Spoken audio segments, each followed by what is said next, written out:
ఒక ఊర్లో ఒకడు ఉండేటోడు. వానికో కూతురుంది. ఆమె సక్కదనాల సుక్క, అచ్చం రబ్బర్ బొమ్మ లెక్కుంటుంది. దాంతో మొగుడు పెండ్లాలు ఆ పాపను బాగా మురిపెంగా చూసుకునేటోళ్ళు. ఏదడిగినా కాదనకుండా తెచ్చిచ్చేటోళ్ళు. ఆ పాపకు 3 ఏళ్ళ వయసు వచ్చేసరికి వాళ్ళమ్మ చచ్చిపోయింది.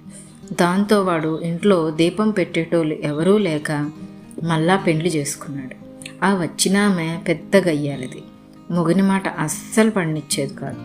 దాంతో వాడు ఆమె నోటికి భయపడి ఆమె ఏమి చెప్పినా నోరు మూసుకొని మట్టసంగా ఊకొట్టేటోడు. కొద్ది రోజులు పోగానే ఆమెకు కూడా ఒక కూతురు పుట్టింది. ఆ పాప కూడా బాగానే ఉండేది, కానీ పెద్ద పాప అంత అందగత్తె కాదు. దాంతో ఆమెకు పెద్ద పాపను చూస్తానే ఒళ్ళు మండిపోయేది. ఇంటి పనంతా ఆ పాపతోనే చేపిచ్చేది. పొద్దు పొడిసేటప్పటి నుంచి పొద్దు గూకేంత వరకు ఒకటే పని.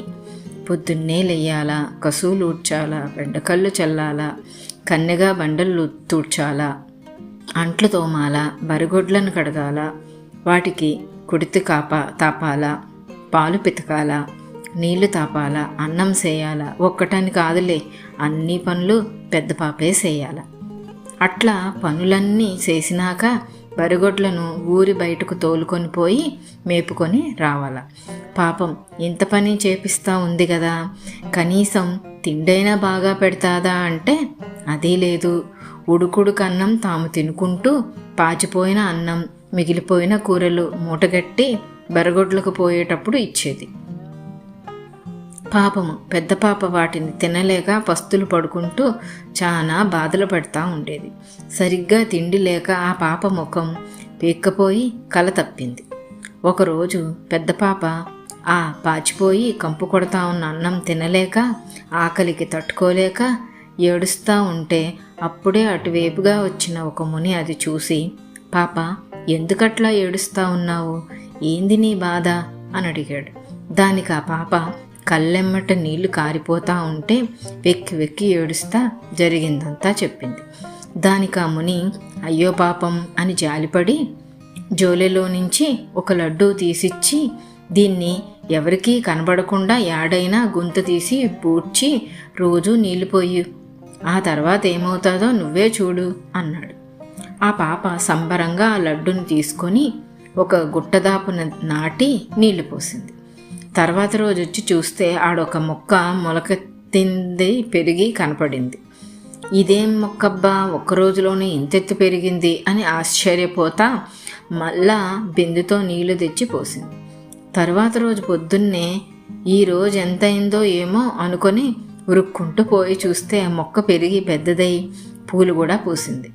ఆ పాప సంబరంగా ఉరుక్కుంటూ పోయి బిందెలకు బిందెలు నీళ్లు తెచ్చి బాగా పోసింది. తర్వాత రోజు పొద్దున్నే చకచకా పనులన్నీ చేసి బెరగొడ్లను తోలుకొని ఉరుక్కుంటూ వచ్చి చూస్తే ఇంకేముంది, చెట్టు నిండా యాడ చూసినా సందు లేకుండా లడ్లే లడ్లు. ఆ పాప బెరబెరా కావాల్సిన అన్ని లడ్లు తెంపుకొని హాయిగా తినింది. ఆ రోజు నుండి ఆ పాప బరగొడ్లను తోలుకొని పాసిపోయిన అన్నం కూర పాడేసి కావలసిన లడ్లను కోసుకుని కడుపు నిండా తినసాగింది. కడుపు నిండా కమ్మగా తింటా ఉంది కదా, దాంతో మళ్ళా ఆమె ముఖం కలకల్లాడటం మొదలుపెట్టింది.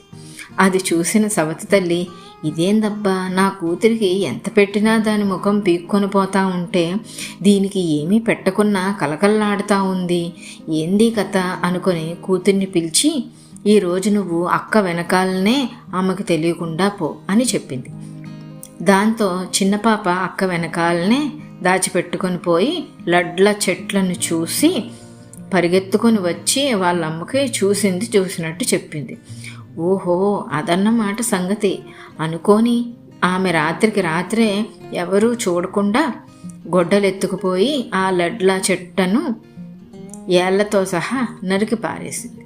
పెద్ద పాప ఎప్పట్లాగే తర్వాత రోజు కూడా బెరగొడ్లను తోలుకొని అడవికి పోయింది.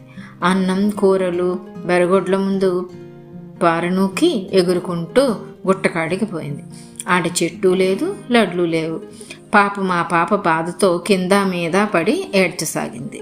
పెద్ద పాప అట్లా ఏడుస్తూ ఉంటే మళ్ళా అదే దారున తిరగొస్తా ఉన్న ముని చూసి, పాప మళ్ళా ఏమొచ్చింది, ఎందుకట్లా ఏడుస్తా ఉన్నావు, ఏంది నీ బాధ అని అడిగాడు. దానికి ఆ పాప కండ్లమ్మటి నీళ్లు కారిపోతూ ఉంటే వెక్కి వెక్కి ఏడుస్తా జరిగిందంతా చెప్పింది. దానికి ఆ ముని అయ్యో పాపమని జాలిపడి జోలిలో నుంచి ఒక బంగారు పెట్టె తీసిచ్చి, ఇది తీసుకో, ఇది ఇట్లాంటి పెట్టె కాదు, కోరికలు తీర్చే బంగారు పెట్టె, నువ్వేం కోరుకుంటే అవి దీంట్లో నుండే వస్తాయి, నీ పెండ్లయ్యేంత వరకే ఇది పనిచేసేది అని చెప్పినాడు. ఆ పాప ఆ పెట్టె తీసుకొని ఎవరికీ కనపడకుండా మట్టసంగా ఒకచోట దాచిపెట్టుకొని కావలసినవన్నీ తీసుకుంటా హాయిగుంది. ఒకరోజు ఊర్లో రాకుమారునికి స్వయంవరం ఏర్పాటు చేసినారు. దేశ దేశాల నుండి అందమైన ఆడపిల్లలు కింద నుండి పై వరకు నగలు హారాలు దిగేసుకుని రాసాగినారు. చిన్న పాపను కూడా వాళ్ళమ్మ బాగా అలంకరించి తీసుకొని పోతా ఉంటే పెద్ద పాప అమ్మా నేను వస్తా, నన్ను తీసుకొని పో అని అడిగింది. దానికి ఆమె అందరము ఆడికిపోతే ఇంట్లో పనులు ఎవరు చేస్తారే అంటూ ఆమె చూడకుండా బియ్యంలో పిడికరు రాళ్ళు కలిపి దీని నిండా రాళ్ళున్నాయి, మేము వచ్చేసరికి అన్నీ మట్టసంగా ఏరిపెట్టు అని చెప్పి కూతురితో స్వయంవరానికి పోయింది. పెద్ద పాపకు కూడా స్వయంవరానికి పోయి రావాలనిపించింది. దాంతో అట్లా వాళ్ళు పోవడం ఆలస్యం గబగబా రాళ్ళన్నీ ఏరిపారేసి తలస్నానం చేసి ఉరుక్కుంటా పోయి పెట్టి తెచ్చుకునింది. ఆమె కోరుకోవడం ఆలస్యం పట్టులంగా, పట్టురైక, పట్టుకోక, గజ్జెలు, కమ్మలు, పాపిడి బిళ్ళ, వడ్డానం, గాజులు, చెప్పులు ఇట్లా ఒకటనేది కింద నుండి పై వరకు కావలసినవన్నీ దగదగా మెరుస్తా ప్రత్యక్షమైనాయి. పెద్ద పాప అవన్నీ వేసుకొని 7 గుర్రాల రథమెక్కి స్వయంవరానికి ఝమ్మని పోయింది. స్వయంవరంలో దగదగా మెరిసిపోతా తిరుగుతున్న పెద్ద పాపను చూసి అందరూ నోళ్ళు వెళ్ళబెట్టినారు. పెండ్లి గానాలు చేసుకుంటే ఇట్లాంటి బంగారు బొమ్మనే చేసుకోవాలా అనుకుంటే పెండ్లైనోళ్ళు కంటే ఇట్లాంటి సక్కదనాల సుక్కనే కనాలా అనుకోసాగినారు. అట్లా పెద్ద పాప కిలకిలకిలా నవ్వుకుంటూ తిరుగుతూ ఉంటే చిన్న పాప చూసి ఉరుక్కుంటా వాళ్ళ అమ్మ దగ్గరకు పోయి అమ్మ అక్క కూడా ఈడికొచ్చిందే, అచ్చం దేవకన్య లెక్క, ఎంత అందంగా ఉందో తెలుసా అని చెప్పింది. దాంతో ఆమె పని చేయకుండా వచ్చిందా, ఉండు దాని సంగతి చెప్తా అని కోపంగా కట్టె తీసుకుని పెద్ద పాప కోసం వెతకడం మొదలుపెట్టింది. రాకుమారుడు ఒక్కొక్కరినే చూసుకుంటూ వస్తా ఉంటే కిలకిలా నవ్వుతూ తిరుగుతూ ఉన్న పెద్ద పాప కనపడింది. ఎంత అందంగా ఉంది పిల్ల, అచ్చం మెరుపు తీగ లెక్క అని సంబరంగా పోయి ఆమె చేయి పట్టుకున్నాడు. అప్పుడే ఆ పెద్ద పాపను వెతుక్కుంటూ సవత్తల్లి అటువైపు వచ్చింది. పెద్ద పాప అదిరిపడి ఆమె కంట కనపడకూడదని చేయి వదుల్చుకొని పరిగెత్తి రథమెక్కి క్షణాల్లో మాయమైపోయింది. ఆమె అట్లా విడిపించుకునేటప్పుడు ఆమె వేలుకున్న వజ్రపు టుంగరం జారి రాకుమారుని చేతిలోకి వచ్చింది. రాజుభటులను పిలిచి ఇంటింటికి పోయి దీన్ని అందరికీ తొడిగి చూడండి, ఎవరికి సరిపోతే వాళ్ళని తీసుకుని రండి అని చెప్పి పంపించినాడు. వాళ్ళు ఆ ఉంగరం ఎవరికి సరిపోతాదా అని వెతుకుతూ ఒక్కొక్క ఇండ్లే తిరుగుతూ వీళ్ళింటికి వచ్చి మీ ఇంట్లో పెండ్లి కావాల్సిన ఆడపిల్లలు ఉన్నారా అని అడిగారు. దానికి ఆమె ఉన్నారు అంటూ తన సొంత కూతుర్ని పిలుచుకొని వచ్చింది. ఆ పాప దాన్ని తొడుక్కోబోతే అది పట్టలేదు. అప్పుడే గడ్డుమోపు నెత్తిన పెట్టుకొని అటువైపు వచ్చింది పెద్ద పాప. భటులు ఆ పాపను చూసి ఆమె ఎవరు అని అడిగితే మా పని మనిషి అని చెప్పింది. కానీ వాళ్ళు అందరికీ తొడుగు చూస్తూ ఉన్నాం కదా, ఈమె కూడా తొడుగు చూద్దాం, ఓ పని అయిపోతుంది అనుకొని ఆ పాపను పిలిచి తొడిగి చూస్తే సరిగ్గా సరిపోయింది. దాంతో వాళ్ళు ఉరుకుల పరుగుల మీద పోయి రాజకుమారునికి విషయం చెప్పారు. రాకుమారుడు సంబరంగా రథం మీద ఆడికొచ్చి పెద్ద పాపను బంగారు పల్లకీలో కూర్చోబెట్టుకొని రాజభవనానికి తీసుకుని పోయినాడు. దాసీలు ఆమెకు బాగా స్నానం చేపించి పట్టుబట్టలు కట్టి నగలు పెట్టేసరికి చూసే వాళ్ళ కళ్ళు జిగేలమన్నాయి. అబ్బా, అచ్చం అప్సరస్ లెక్క, ఎంత ముచ్చటగుంది పిల్ల అనుకున్నారు. రాకుమారుడు ఊరందరినీ పిలిచి అంగరంగ వైభోగంగా పెళ్లి చేసుకున్నాడు. పెద్ద పాప చాలా మంచిది కదా, అందుకని జరిగిందంతా మర్చిపోయి అమ్మను చెల్లిని కూడా పెండ్లికి పిలిచి బాగా మర్యాదలు చేసి మోయలేనన్ని నగలు హారాలు కానుకగా ఇచ్చి పంపించింది. పెండ్లైన కొన్ని నెలలకు పెద్ద పాపకు కడుపొచ్చింది. ఆ పాపకు ఒకసారి పుట్టింటికి పోయి అమ్మను చెల్లిని ఊర్లో వాళ్ళందరినీ చూసి రావాలనిపించింది. ఆమె అడిగిందే ఆలస్యం. రాకుమారుడు సరే పోయి తొందరగా రా అంటూ పల్లకీలో తీసుకుని పోయి పుట్టింట్లో దిగబెట్టి వచ్చినాడు. ఆమె ఊరందరికీ మంచి మంచి కానుకలు తెచ్చిచ్చింది. సవతి తల్లి పైకి నవ్వుతూ మాట్లాడుతూ ఉన్నా లోపల మాత్రం ఈమె వైభోగం చూసి కుతుకుతా ఉడికిపోసాగింది. ఎట్లాగైనా దీన్ని చంపేసి దీని స్థానంలో నా కూతుర్ని పెడితే నా కూతురు రానైపోతుంది కదా అనుకుని కూతుర్ని పిలిచి ఏం చేయాలనో చెప్పింది. ఒకరోజు చిన్న పాప పెద్ద పాప దగ్గరికి పోయి అక్క ఊరి బయట ఉన్న దేవాలయం చూసొద్దాందా అంటూ తీసుకుని పోయింది. ఈ దేవాలయం పక్కనే ఒక పెద్ద బావి ఉంది. అక్కను ఆ బావి కాడికి తీసుకొని పోయి అక్క నీ నగలన్నీ నేను వేసుకుంటా, నావన్నీ నీ వేసుకో, అప్పుడు నీవందంగా ఉంటావో నేను అందంగా ఉంటానో నీళ్ళలో చూసుకుందాం అనింది. దానికి పెద్ద పాప ఎవరందం వాళ్ళదిలే చెల్లి, మనలో మనకు పోటీ ఎందుకు అనింది. కానీ దానికి చిన్న పాప ఒప్పుకోలేదు. సరేనని పెద్ద పాప తన నగలన్నీ చిన్న పాపకిచ్చి చిన్న పాప నగలన్నీ తాను వేసుకుంది. ఇద్దరూ బావిలోకి తొంగి చూసుకున్నారు. పెద్ద పాప అలా చూస్తూ ఉంటే చిన్న పాప మట్టసంగా వెనక నుండి కాళ్ళు పట్టుకుని దబీమని లోపలికి తోసేసింది. అట్లా తోసేసినాక ఇంటికి పోయి అచ్చం పెద్ద పిల్ల లెక్కనే నగలన్నీ ముస్తాబు చేసుకునింది. వారం రోజులు దాటినాక తీసుకొని పోవటానికి ఆమె మొగుడు వచ్చినాడు. వాడు ఆమెను చూసి ముఖమంతా పీక్కుపోయి నా పెండ్లాం ఇట్లా ఉందేంటబ్బా అనుకున్నాడు. అప్పుడు వాళ్ళమ్మ నిన్న చెరువు కాడ కాలు జారి మెట్ల మీద నుంచి దబదబా కింద పడింది, కడుపు పోయింది, దాంతో ఏడ్చి ముఖమంతా అట్లా మాడిపోయింది అని కళ్ళబొల్లి మాటలు చెప్పి తన కూతుర్ని రాకుమారునితో పంపించేసింది. ఈడ పెద్ద పాపని బావిలోకి తోసేసింది కదా, ఆ బావిలో ఎన్నాళ్ళ నుంచో ఒక 7 పడగల నాగేంద్రుడు పెళ్ళాం బిడ్డలతో కాపురం ఉన్నాడు. ఆ నాగేంద్రునికి 4 నెలల కిందట పడగ మీద పెద్ద పుండైంది. రోజుకి నొప్పి ఎక్కువైపోతూ ఉందే కానీ తగ్గడం లేదు. ఆ సమయంలో పెద్ద పాప అంత పైనుండి సరిగ్గా పాముకి పుండెక్కడైతే అయిందో అక్కడ దబీమని పడింది. ఆ దెబ్బకు పుండు చిదిగిపోయి లోపలున్న చెడంతా కారిపోయి దెబ్బకు నొప్పి తగ్గిపోయింది. పెద్ద పాప కూడా పడటం నాగరాజు మీద పడింది కదా, దాంతో ఆమెకు కూడా దెబ్బలేం తగలలేదు.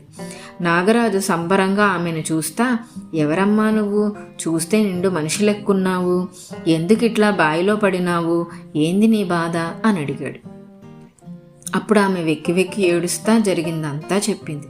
నాగేంద్రుడు అయ్యో పాపమని జాలిపడి నువ్వేం బాధపడద్దు, నీ మొగుడొచ్చి తీసుకొని పోయేదాకా మా నాగలోకంలోనూ మాతో పాటే ఉండు అంటూ ఆమెకు ఇంటికి తీసుకుని పోయినాడు. కొంతకాలానికి ఆమెకి పండులాంటి పిల్లోడు పుట్టినాడు. నాగేంద్రుడు ఆయన పెండ్లాం బిడ్డలు ఊరోళ్ళు ఆ పిల్లోడిని ప్రేమగా సొంత బిడ్డలెక్క పెంచడం మొదలుపెట్టినారు. అట్లా ఆమెకు నాగలోకమే పుట్టినిల్లయింది. పిల్లోడు నెమ్మదిగా పెరిగి పెద్దగయ్యి 5 ఏండ్ల వయసుకొచ్చినాడు. ఒకరోజు ఒక గాజులైన గాజులమ్మ గాజులు అని అరుచుకుంటూ పోతా ఉంటే అది విన్న పెద్ద పాప అన్నా ఓ గాజులన్నా కాస్త ఇట్లా వచ్చి మాకు గాజులేసిపోన్నా అని బావి లోపల నుండి పిలిచింది. వాడు చుట్టూ చూసి బావి లోపలికి తొంగి చూస్తే ఆమె కనపడింది. లోపలికి ఎట్లా రావాలా అని అడిగాడు. ఆమె నాగేంద్రుణ్ణి తలుచుకోగానే పైనుంచి లోపలికి మెట్లు ప్రత్యక్షమయ్యాయి. గాజులోడు లోపలికి దిగినాడు. ఆమె వానికి కనబడకుండా ముఖం మీద ముసుగేసుకునుంది. వాడు గాజులు తొడుగుతా ఉంటే ఆమె కొడుకు ఆడుకుంటూ ఆడికొచ్చినాడు. ఆ గాజులోనికి ఆ పిల్లోడిని చూస్తే అచ్చం తమ రాజును చూసినట్టే అనిపించింది. దాంతో వాడు అమ్మా ఎవరు నీవు, ఈ బావిలో ఎందుకున్నావు అని అడిగాడు. ఆమె జరిగిందంతా చెప్పింది. ఆ గాజులోడు పైకొచ్చినాక ఉరుక్కుంటూ రాజు దగ్గరకు పోయి జరిగిందంతా చెప్పినాడు. దానికి రాజు ఆశ్చర్యపోయి అది నా పెండ్లామైతే మరి ఈడ ఇంట్లో ఉండేదెవరు, దీని సంగతేందో కనుక్కోవాల్సిందే అనుకుని గాజులోని వేషం వేసుకొని గాజులమ్మ గాజులు అని అరుచుకుంటూ మరుసటి రోజు బావికాడికి పోయినాడు. ఆ అరుపులు వినగానే ఓ గాజులన్నా లోపలికి రా, నాకు మంచి గాజులేసి పోదువు గాని అని పిలిచింది. వెంటనే బావిలోనికి మెట్లు ప్రత్యక్షమైనాయి. రాజు లోపలికి పోయినాడు. పిల్లోడిని చూస్తే అచ్చు గుద్దినట్టు తన లెక్కనే కనబడ్డాడు. ఆమె ముఖం వంక చూసినాడు. ఆమె మేలు ముసుగు వేసుకొని ఉంది కదా, దాంతో ముఖం సరిగ్గా కనపడలేదు. ధైర్యం చేసి ముసుగు పెట్టి ఒక గుంజు గుంజినాడు. ఇంకేముంది, తన పెండ్లామే. ఆశ్చర్యపోయినాడు. రాజు అట్లా ముసుగు గుంజేసరికి ఆమె అదిరిపడి, ఎవర్రా నువ్వు, నా ఇంటికొచ్చి నా ముసుగే గుంజుతావా, ఉండు నీ పని చెప్తా అంటూ నాగేంద్రుణ్ణి పిలిచిపోయింది. అప్పుడు రాజు, ఆగాగు, నేను ఎవరనుకుంటున్నావు, గాజులోని కాదు, నీ మొగుడిని అంటూ వేషం తీసేసినాడు. ఆమె మొగుడిని గుర్తుపట్టి సంబరంగా నాగలోకంలోకి తీసుకొని పోయింది. నాగలోకమంతా వాళ్ళిద్దరినీ చూసి, ఎంత ముచ్చటైన జంట, చిలక గోరింకల్ లెక్క అనుకుంటూ ఆశీర్వదించి పుట్టింటోలు పెట్టినట్లు చీర సారే పెట్టి కండ్ల నీళ్ళతో అత్తింటికి సాగనంపినారు. రాకుమారుడు ఇంటికి వచ్చినాక ఇన్ని రోజులు తనను మోసం చేసినందుకు చిన్న పాపకు గుండు కొట్టించి గాడిద మీదకెక్కించి ఊర్లో నుండి తన్ని తరిమేసినాడు.